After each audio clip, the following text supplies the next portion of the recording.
पिछले 3-4 दिनों में राज्य के अलग अलग इलाकों से जो तस्वीरें सामने आ रही हैं वो बिहार में सरकारी सिस्टम की लापरवाही की पोल खोल रही हैं।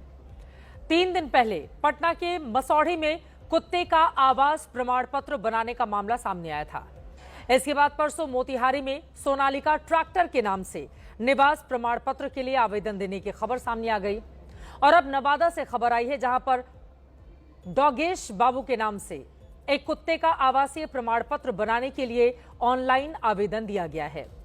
यह आवेदन कल ही भरा गया है। सरकारी कर्मचारियों से लेकर अधिकारी स्तर पर लापरवाही का आलम इस कदर है कि पटना में जो निवास प्रमाण पत्र राजस्व विभाग की ओर से 24 जुलाई को जारी किया गया उस पर कुत्ते की तस्वीर लगाई गई। नाम डॉग बाबू लिखा है।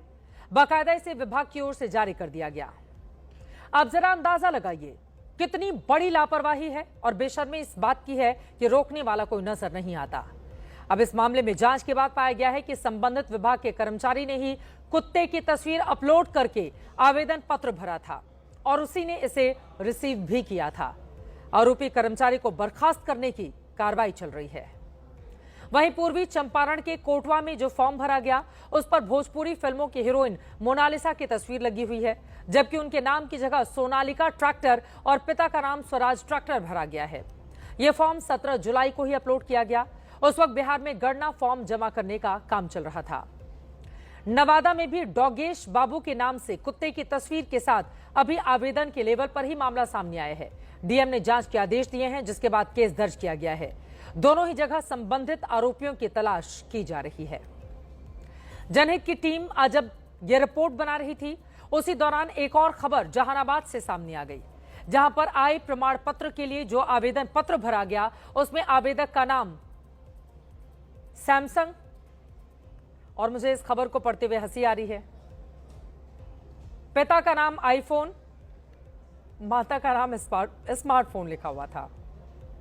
जरा सोचिए हमारे देश में सरकारी कामकाज कैसे होता है, वो भी इतने अहम मुद्दे पर जिस पर विपक्ष की तीखी नजर बनी हुई है, वहां पर इस तरह की लापरवाही। ये तमाम घटनाएं प्रशासनिक प्रक्रियाओं के साथ छेड़छाड़ हैं। प्रशासन की ओर से भी कहा गया है कि दोषियों के खिलाफ सख्त कार्रवाई होगी, लेकिन बिहार में सामने चुनाव होने वाले हैं, वोटर लिस्ट का विवाद है। ऐसे में विपक्ष को चुनाव आयोग और सरकार पर सवाल उठाने का हथियार मिल गया है। तेजस्वी यादव की ओर से सोशल मीडिया पर विवादित निवास प्रमाण पत्र और आवेदन की तस्वीर को शेयर करके बिहार सरकार पर निशाना साधा गया है। मुख्यमंत्री पर भ्रष्टाचार में डूबे होने का आरोप लगाया गया है। आरजेडी की ओर से चुनाव आयोग पर तंज कसते हुए एक एआई वीडियो तैयार किया गया है। देखिए। पहचाने नहीं क्या जी, हम हैं डॉग बाबू।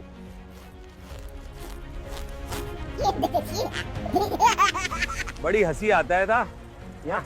यहाँ आदमी लोगों का नाम कट रहा है और हम कुत्तों का नाम जुड़ रहा है। भौकल है हमारा। पहचाने नहीं क्या जी, हम हैं डॉग बाबू।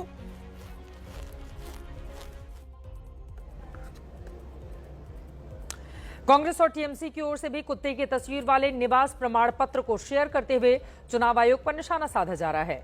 कहा जा रहा है कि पटना में कुत्ते का आवासीय सर्टिफिकेट बनेगा, लेकिन इंसान का वोट काट दिया जाएगा। अब चुनाव आयोग की ओर से जवाब दिया गया है कि ऐसे किसी भी दस्तावेज को चुनाव आयोग में जमा नहीं किया गया है।